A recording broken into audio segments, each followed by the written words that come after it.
그가 어떤 사람은 사도로, 어떤 사람은 선지자로, 어떤 사람은 복음 전하는 자로, 어떤 사람은 목사와 교사로 삼으셨으니 이는 성도를 온전하게 하여 봉사의 일을 하게 하며 그리스도의 몸을 세우려 하심이라. 우리가 다 하나님의 아들을 믿는 것과 아는 일에 하나가 되어 온전한 사람을 이루어 그리스도의 장성한 분량이 충만한 데까지 이르리니 이는 우리가 이제부터 어린아이가 되지 아니하여 사람의 속임수와 간사한 유혹에 빠져 온갖 교훈의 풍조에 밀려 요동하지 않게 하려 함이라. 오직 사랑 안에서 참된 것을 하여 범사에 그에게까지 자랄지라. 그는 머리니 곧 그리스도라. 그에게서 온 몸이 각 마디를 통하여 도움을 받음으로 연결되고 결합되어 각 지체의 분량대로 역사하여 그 몸을 자라게 하며 사랑 안에서 스스로 세우느니라. 아멘. 오늘은 저희가 소요리 문답 오랜만에 하는 것 같아요.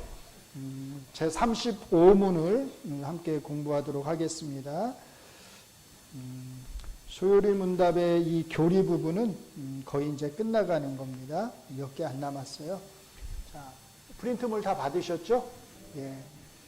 우리 언제나 그랬듯이 프린트물을 같이 읽어나가는 것으로 좀 하도록 하겠습니다. 자, 제35분 성화란 무엇인가? 제가 읽고 여러분이 답을 하겠습니다. 제35분 성화란 무엇입니까?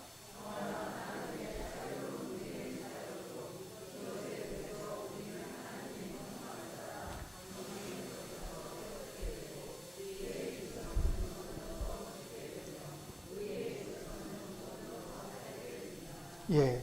자, 앞에 것하고 어떻게 이어지는지를 좀 잘 보셔야 되는데, 소요리 문답 제32문에서 성령님에 의해서 효과적인 부르심을 받은 자들이 이 생에서 받게 되는 유익들과 관련해서 첫째, 칭의, 둘째, 양자됨, 셋째, 성화, 그리고 넷째, 이것들의, 즉 칭의, 양자됨, 성화에 동반되거나 이것들로부터 오는 여러 유익에 참여하는 것이라고 했습니다. 이 중 앞에서 저희는 칭의와 양자됨에 대해서 살펴보았습니다. 자, 그래서 오늘은 성화에 대해서 살펴볼 겁니다. 그럼 다음에는 뭐가 나오겠어요? 이것들에 동반되는 나머지 다른 유익들이 나오겠죠. 자, 그렇게 순서대로 하나씩 해나가는 거예요. 먼저 소요리 문답은 성화에 대해서 크게 세 가지로 설명합니다. 성화에 대하여. 첫째, 뭐예요? 성화란 같이 읽습니다. 하나님의 자유로운 은혜의 사역이다. 둘째, 성화에 의해서 우리는 하나님의 형상을 따라 전인이 새롭게 된다. 셋째는요, 성화에 의해서 우리는 주에 대하여는 점점 더 죽게 되고 의에 대하여는 점점 더 살게 된다. 소요리 문답은 제일 먼저 이 성화를 뭐라고 규정해요? 하나님의 자유로운 은혜의 사역으로 규정합니다. 좀 더 구체적으로 표현하자면 성화는 같이 읽습니다. 성령 하나님이 우리 안에서 우리를 성숙하게 하시기 위해서 행하시는 주도적인 일이라고 할 수 있습니다. 자, 이 표현, 성화는 성령 하나님이 우리 안에서 우리를 성숙하게 하시기 위해서 행하시는 주도적인 일이라고 하는 여기에 세 가지 주목해야 될 것이 있습니다. 첫째, 뭐예요? 성화는 삼위 하나님의 사역 중 누구요? 성령 하나님의 사역이라는 것입니다. 둘째, 성화는 성령 하나님이 우리 안에서 행하시는 일 중에서 특별히 뭐하고 관련된 거예요? 우리를 그리스도인다운 모습으로 어떻게 해요? 성숙하게 하시는 일을 가리킨다는 거예요. 셋째, 성화는 우리 안에서 행하시는 성령님의 주도적 사역이라는 것입니다. 여기서 주도적이라는 말은 성화가 1차적으로 우리 안에 계시는 성령님의 사역을 가리키는 것이지, 그 다음에 중요해요. 같이 읽습니다. 그렇다고 해서 이 성화의 사역에서 우리 그리스도인들이 배제된다는 것을 의미하는 것은 아닙니다. 다시 말해서 성화의 사역은 그리스도인들이 어떻게 해요? 자발적으로 참여하는 가운데 이루어지는 성령 하나님의 주도적 사역이라고 할 수 있습니다. 바로 이런 면에서 성화의 사역이 갖는 몇 가지 특징이 있는데 이것은 칭의와 칭의의 사역과 비교해 보면 쉽게 알 수 있습니다. 첫째, 같이 읽습니다. 칭의는 성부 하나님이 그리스도의 의를 우리에게 전가해 주심으로써 이루어집니다. 반면에 성화는요, 성부 하나님이 우리에게 주신 누가요? 성령 하나님이 우리 안에서 일으키는 변화입니다. 자, 이런 면에서 삼위 하나님의 사역에 있어서 뭐가 있는 거예요? 구별이 있다고 볼 수 있는데 칭의는 누구 사역이에요? 성부 하나님 사역. 성화는요, 성령 하나님 사역이라고 할 수 있습니다. 자, 두 번째, 칭의는 같이 읽습니다. 성부 하나님이 그리스도의 의를 우리에게 전가해 주심으로써 이루어지는 것이기에 어떤 거예요? 일방적이에요. 그냥 하나님이 그냥 주시는 거예요, 우리에게. 반면에 성화는요, 같이 읽습니다. 성령 하나님이 우리 안에서 일으키시는 내적, 외적 변화이지만 동시에 그리스도인의 적극적인 참여를 요구하는 것이기에 어떤 거예요? 협력적입니다. 자, 그러나 성화가 협력적이라고 해서 은혜가 아닌 것이 아닙니다. 칭의가 일방적 은혜. 왜요? 하나님이 그냥 주시는 거니까. 그렇죠? 일방적 은혜라면 성화는 협력적 은혜라고 할 수 있습니다. 쉽게 말해서 하나님은 일방적으로 우리를 변화시키시는 것이 아니라 우리를 변화시키시는 성령 하나님의 자유로운 은혜에 우리가 어떻게 하는 거예요? 참여할 수 있도록 하시는 것입니다. 이것은 하나님이 우리를 기계나 로봇이 아닌 하나님의 형상을 닮은 인격적 존재로 대하신다는 뜻입니다. 자, 셋째, 칭의는 단회적 선언인 반면 성화는요, 그리스도인의 삶 전체에 걸쳐 있는 하나의 과정입니다. 자, 칭의는 그래서 하나님이 우리를 의롭다고 몇 번요? 단 한 번 선언하시는 것으로 끝입니다. 때로 우리가 죄를 범한다 하더라도 사실 많이 범하잖아요. 하나님은 그때마다 반복해서 우리를 의롭다고 선언하실 필요가 없습니다. 왜요? 그 단 한 번의 선언이 항상 우리에게 유효하게 적용되기 때문입니다. 그러나 성화는 평생에 걸쳐 이루어지는 과정이기에 항상 변함이 없이 일정할 수가 없습니다. 어느 때는 많이 성화된 것 같기도 하지만 또 어느 때는 어때요? 그렇지 않다고 느낄 때가 있습니다. 굴곡이 있는 거죠. 그렇죠? 그러므로 성화에는 뭐가 있을 수 없어요? 만족감이 있을 수 없고 항상 자신을 돌아보는 겸손 가운데 뭘 해야 돼요? 부단한 노력이 있어야 합니다. 그냥 이루어지는 게 아니라는 거예요. 기도만 한다고 말씀만 읽는다고 저절로 이루어지는 게 아니라는 것입니다. 네 번째, 칭의는 같이 읽습니다. 아담의 죄로 인하여 우리에게 주어진 뭐요? 죄책, 즉 죄에 대한 책임을 제거해 주는 반면 성화는요, 아담의 죄로 인해서 우리의 전인에 주어진 뭐를요? 부패를 억제하는 것입니다. 부패를 완전히 제거하는 게 아니에요. 제거되지가 않죠. 우리가 이 땅에 살아가는 동안에는. 그래서 억제한다 이렇게 표현을 한 거예요. 자, 그 다음에 아담이 선악을 알게 하는 나무의 열매를 따먹은 죄를 뭐라고 불러요? 원죄라고 불러요. 그러면 우리는 원죄를 범했나요? 안 범했나요? 우리는 원죄를 범했어요? 안 범했어요? 우리는 안 범했어요. 원죄는 누가 범한 거예요? 아담이 범한 죄를 우리가 원죄 이렇게 말해요. 근데 사람들이 이게 헷갈려 해요. 그래서 우리가 원죄를 범했다 이렇게 표현을 하는데 우리는 원죄를 범한 건 아니에요. 아담이 원죄를 범한 거고. 자, 그 다음에 잘 보세요. 같이 읽습니다. 시작. 하지만 아담이 범한 이 원죄로 인해서 이후에 태어나는 모든 아담의 후손에게는 이 죄에 대한 뭐가요? 책임과 이 죄로 인한 뭐가요? 부패가 주어지게 되었습니다. 자, 그래서 우리는 원죄를 직접 범하진 않았지만 어떤 면에서 그 안에 같이 참여한 거죠. 그래서 아담이 범한 그 원죄로 인해서 우리에게 미치는 영향이 두 가지가 있는 거예요. 첫째, 뭐가 주어져요? 그 죄에 대한 책임을 같이 짊어지게 된 거예요. 두 번째는요, 죄로 인해서 생겨난 부패의 영향을, 타락의 영향을 항상 우리가 짊어지고 살아가는 거예요.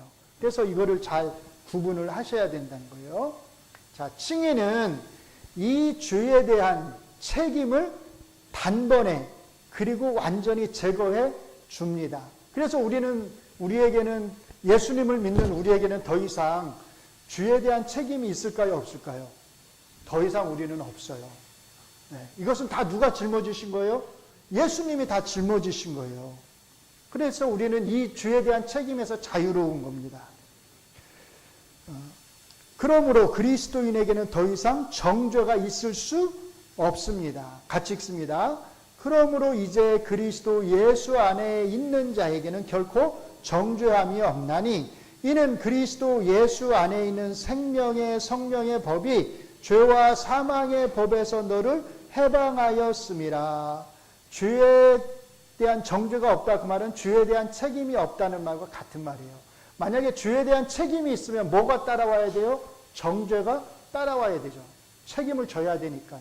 근데 정죄가 없다, 그 말은 죄에 대한 책임이 더 이상 없다. 왜? 예수님이 그 모든 책임을 다 짊어지셨기 때문에 그런 뜻입니다. 그러나 이렇게 죄에 대한 책임을 하나님이 우리에게 묻지 않는다고 해서 우리에게 있는 아담이 지은 죄의 영향까지도 사라진 것은 아닙니다. 우리는 더 이상 죄의 권세 아래 있지 않습니다. 죄가 우리를 더 이상 다스리지 못해요. 그러나 여전히 우리는 죄의 영향 아래 있습니다. 성화는 이 죄의 영향을 억제함으로써 이 죄의 영향으로 생겨난 우리의 본성의 부패를 조금씩 제거해가는 과정입니다. 자, 다섯째, 같이 읽습니다. 승인은 단번에 주어지는 신분의 변화이지만 성화는 평생에 걸쳐 일어나는 어떤 변화예요? 전인적 변화입니다. 이것은 이번의 설명과도 연결되어 있습니다. 단 한 번 행해지는 칭의의 선언은 우리를 주의 종에서 의의 종으로, 사탄의 자녀에서 하나님의 자녀로 우리의 신분을 바꿔주었습니다. 그래서 로마서 6장 17, 18절은 같이 읽습니다. 하나님께 감사하리로다. 너희가 본래 주의 종이더니 너희에게 전하여 준 바 교훈의 본을 마음으로 순종하여 죄로부터 해방되어 의에게 종이 되었느니라 라고 말합니다. 뿐만 아니라 에베소서 2장 2절에서 바울 사도께서는 같이 읽습니다. 그때에 너희는 그 가운데서 행하여 이 세상 풍조를 따르고 공중의 권세 잡은 자를 따랐으니 곧 지금 불순종의 아들들 가운데서 역사하는 영이라 라고 말씀하지만 요한일서 3장 2절에서 요한 사도께서는 같이 읽습니다. 사랑하는 자들아, 우리가 지금은 누구예요? 하나님의 자녀라 라고 말씀을 합니다. 이런 말씀들은 칭의로 인해서 우리에게 생겨난 신분의 변화를 가르쳐 줍니다. 이와 달리 성화는 전인적 변화입니다. 전인적이라고 하는 말은 그리스도인으로서의 뭐를요? 우리의 존재 전체의 변화를 가리킵니다. 즉 우리의 내면 또는 정신에서의 변화뿐만 아니라 외적인 겉으로 드러나는 행위에서의 변화까지도 포함하는 것입니다. 소요리 문답의 두 번째 사항, 그게 뭐예요? 성화에 의해서 우리는 하나님의 형상을 따라 전인에 걸쳐 새롭게 되고라는 말이 이것을 의미합니다. 소요리 문답은 여기에서 우리가 그리스도인으로서 전인에 걸쳐 새롭게 되는 궁극적 목적이 뭘 닮아가는 거예요?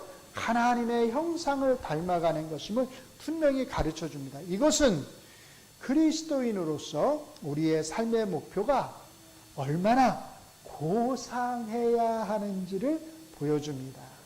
그리스도인으로서 우리가 추구해야 하는 것은 물질적 부나 명성이나 성공이 아닙니다.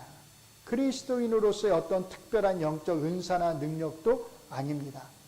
이걸 추구하는 게 아니라 이건 어떻게 되는 거예요? 하나님이 우리에게 주시는 거예요. 은사는 하나님이 우리에게 주십니다. 하나님의 형상을 뭐 하는 거예요? 닮아가는 것입니다. 고린도전서 13장에서 바울 사도께서 같이 읽습니다.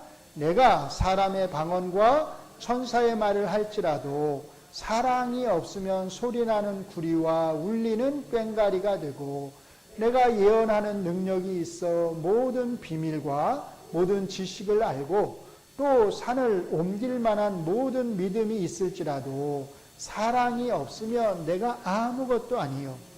내가 내게 있는 모든 것으로 구제하고 또 내 몸을 불사르게 내어줄지라도 사랑이 없으면 내게 아무 유익이 없느니라 라고 말씀하셨을 때 의미하신 것이 바로 이것입니다. 여기에서 사랑은 잘 기억하셨으면 좋을 것 같아요. 우리가 가지고 있는 여러 성품 중 하나를 가리키는 게 아니라 뭐예요? 같이 읽습니다. 우리의 변화된 존재 전체를 특징짓는 성품, 하나님의 형상으로서의 성품을 가리키는 것입니다.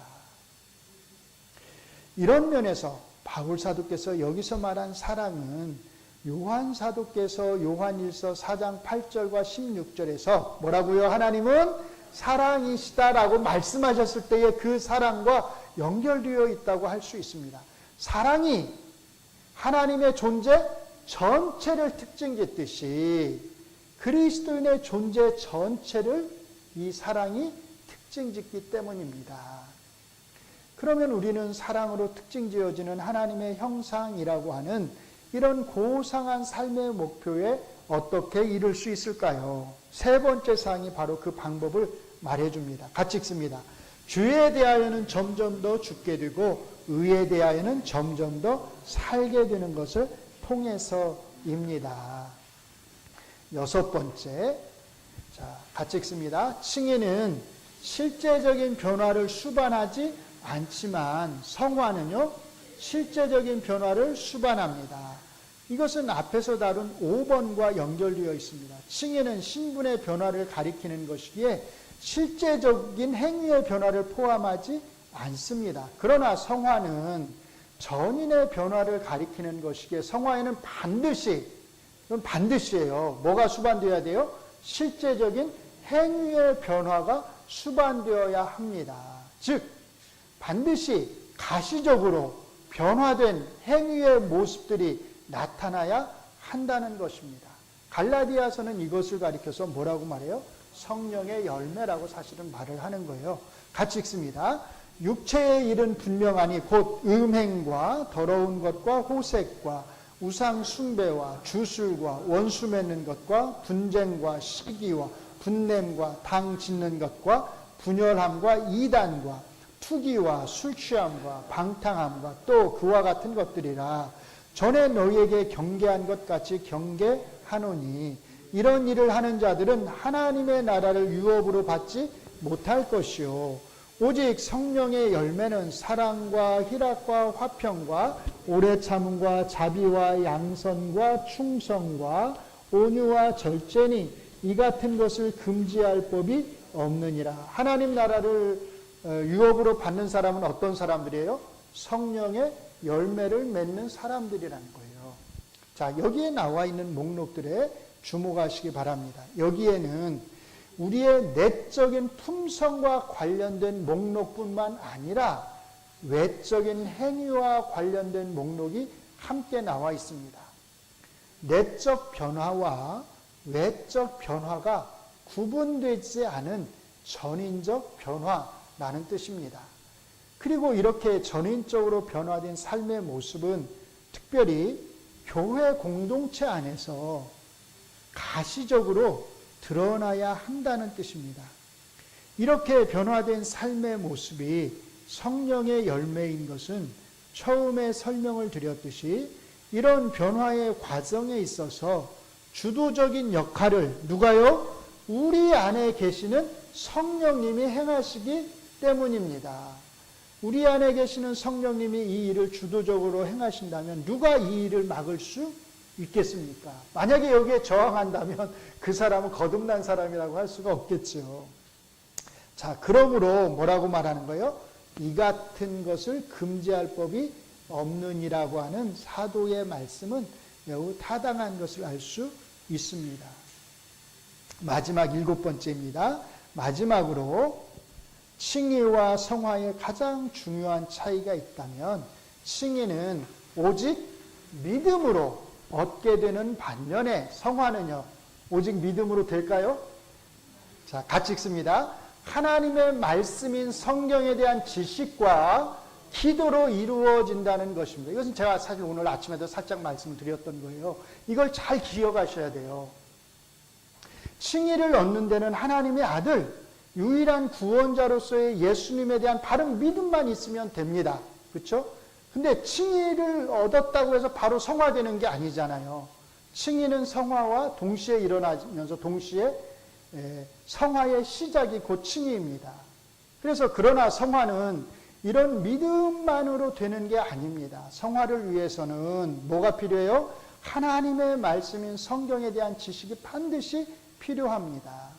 왜냐하면 성경을 통해서 하나님이 우리를 위해서 얼마나 놀라운 구원의 역사를 행하셨으며 하나님의 백성으로서 우리를 향하신 하나님의 뜻이 무엇인지를 바르게 알 수 있기 때문입니다. 하나님의 뜻에 대한 바른 지식이 없이 뭐는 있을 수 없어요? 성화는 있을 수 없습니다. 그러므로 오늘 본문에서도 같이 읽습니다. 우리가 다 하나님의 아들을 믿는 것과 아는 일에 하나가 되어 온전한 사람을 이루어 그리스도의 장성한 분량에 충만한 데까지 이르리니라고 말씀합니다. 두 가지가 반드시 같이 있어야 돼요. 믿음과 지식이요. 그리스도인의 성숙에 있어서 믿음과 지식은 항상 함께 가는 것입니다. 그리고 이 지식에 반드시 기도가 더해져야 합니다. 왜냐하면 지식은 우리를 교만하게 할 위험이 있기 때문입니다. 같이 읽습니다. 그러므로 성화에 있어서 지식과 기도는 동전의 양면과 같은 것입니다.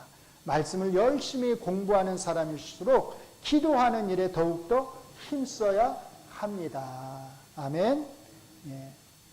자, 지금까지 설명한 칭의와 성화의 차이를 정리하면 다음과 같습니다. 첫째, 칭의는 성부 하나님의 사역인 반면에 성화는 성령 하나님의 사역이고요. 둘째, 칭의는 일방적인 반면 성화는 협력적이고요. 셋째, 칭의는 단회적 선언인 반면 성화는 평생의 과정에 걸친 거고요. 넷째, 칭의는 죄책을 제거하는 것인 반면 성화는 부패를 억제하는 것이고요. 다섯째, 칭의는 신분의 변화인 반면 성화는 전인적 변화입니다. 여섯 번째, 칭의는 비가시적인 반면 성화는 반드시 가시적인 거예요. 변화된 모습이 보여야 된다는 거죠. 일곱 번째, 칭의는 오직 믿음으로 얻는 것인 반면 성화는 성경에 대한 바른 지식과 기도를 통해서 성화될 수 있다라는 거예요. 성경은 우리에게 분명히 성화를 명령합니다. 같이 읽습니다. 진리가 예수 안에 있는 것 같이 너희가 참으로 그에게서 듣고 또한 그 안에서 가르침을 받았을진데 너희는 유혹의 욕심을 따라 썩어져가는 구습을 따르는 옛사람을 벗어버리고 오직 너희의 심령이 새롭게 되어 하나님을 따라 의와 진리와 거룩함으로 지으심을 받은 새 사람을 입으라. 아멘. 자, 우리말로 이제 심령 이렇게 번역된 게 원문으로 하면 정신의 영, 즉 정신을 새롭게 해야 된다는 거예요. 이런 명령은 성화의 사역이 성령님의 주도 아래 우리의 협력을 수반하기 때문에 행해지는 것입니다. 우리가 참된 그리스도인이라면 이런 명령에 어떻게 해야 돼요? 순종해야 합니다. 이제 오늘 본문 말씀으로 돌아가서 잠시 본문 말씀을 살펴보겠습니다. 오늘 본문은 이런 성화를 뭘로 표현해요? 성장, 자라남에 비유합니다. 그리고 그 성장의 목적지는 어디예요? 그리스도라고 말합니다. 같이 읽습니다. 그리스도의 장성한 분량이 충만한 데까지 이르리니 그에게까지 자랄지라. 그는 머리니 곧 그리스도라. 아멘. 자, 그러면 우리는 왜 그리스도에게까지 자라나지 않으면 안 될까요? 그 이유는 같이 읽습니다. 그리스도의 몸으로서의 교회 공동체를 세우기 위해서입니다. 이것이 매우 중요합니다. 우리의 성화, 같이 읽습니다. 우리의 성화, 우리의 자라남은 교회 공동체 전체의 성화, 즉 자라남과 연결되어 있습니다.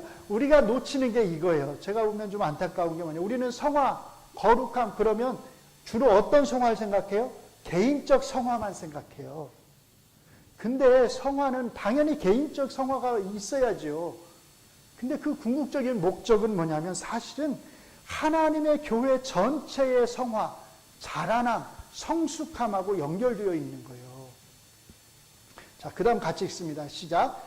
그리스도인으로서 내가 자라나는 것은 교회 공동체의 한 지체로서 자라는 것이지 교회 공동체와 독립해서 자라는 것이 아님을 기억해야 합니다. 여기다 빨간 글씨 했어야 되는데 저는 오늘 가르침 중에서 사실 제일 중요한 것이 저는 이거라고 생각해요. 다시 한번 읽어볼까요? 그 부분만. 그리스도인으로서 거기. 자, 시작. 그리스도인으로서 내가 자라나는 것은 교회 공동체의 한 지체로서 자라는 것이지 교회 공동체와 독립해서 자라는 것이 아님을 기억해야 합니다. 역으로 말하면 나의 성장이 없이, 나의 성숙함이 없이 교회 공동체 전체의 성장이나 성숙함이 있을 수 없다는 뜻입니다. 달리 말하면 나의 미성숙함은 때로 교회 전체의 성숙함에 장애가 될 수도 있다는 뜻이기도 합니다. 물론 성화는 각각의 그리스도인마다 그 성숙도에 있어서 차이가 있을 수밖에 없습니다. 이건 역시도 칭의와 다른 점입니다. 칭의는 모든 그리스도인에게 똑같이 주어지는 것이지만 성화는 각각의 개인이 그 안에서 역사하시는 성령님에게 어떻게 그리고 얼마나 바르게 반응하느냐에 따라서 각기 다를 수 있습니다. 같이 읽습니다. 우리는 성화의 정도에 있어서 서로의 다름, 차이를 인정해야 합니다. 그래서 어떻게 해야 돼요? 더 많이 성숙한 성도는 덜 성숙한 성도를 이해하고 품어줄 수 있어야 합니다. 덜 성숙한 성도는요, 더 많이 성숙한 성도를 본받아서 더욱더 성숙하고자 애를 써야 합니다. 그러나 성숙도에 상관이 없이 같이 읽습니다. 우리는 모두가 다 하나의 교회 공동체로서 그리스도의 몸을 지어가고 있다는 것을 명심해야 합니다. 같이 읽습니다. 그에게서 온 몸이 각 마디를 통하여 도움을 받음으로 연결되고 결합되어 각 지체의 분량대로 역사하여 그 몸을 자라게 하며 사랑 안에서 스스로 세우느니라. 아멘. 아멘. 우리 한 사람 한 사람이 잘 성숙해 갈 수 있기를 바라고요. 그 성숙함을 통해서 우리 교회 공동체 전체가 더 많이 성숙한 하나님의 교회가 될 수 있기를 우리가 함께 힘썼으면 좋겠습니다. 같이 노력해 주시기 바랍니다. 기도하겠습니다. 하나님 감사합니다. 우리를 하나님의 몸된 교회 공동체 안으로 불러주셔서 이 교회 공동체 안에서 서로가 서로를 도우면서 성령님을 의지하면서 그렇게 성숙해 갈 수 있도록 자라갈 수 있도록 우리를 불러주신 것을 감사합니다. 우리 스스로는 할 수 없는 일임을 하나님이 아십니다. 성령님이 우리를 도우셔야 되고 또 우리와 함께 믿음 생활을 하도록 하나님께서 은혜 베풀어 주신 믿음의 성도들이 우리를 또 도와주어야 가능한 일입니다. 때로 서로의 부족함이 보이고 연약함이 보인다 할지라도 잘 품어주고 이해하며 그렇게 더 많이 도와주면서 이 하나님의 교회를 더 성숙한 교회의 모습으로 정말로 하나님이 기뻐하시는 오직 하나님의 이름을 높이는 그런 교회의 모습으로 우리가 잘 다듬어 가게 하여 주시옵소서. 예수님 이름으로 기도합니다. 아멘.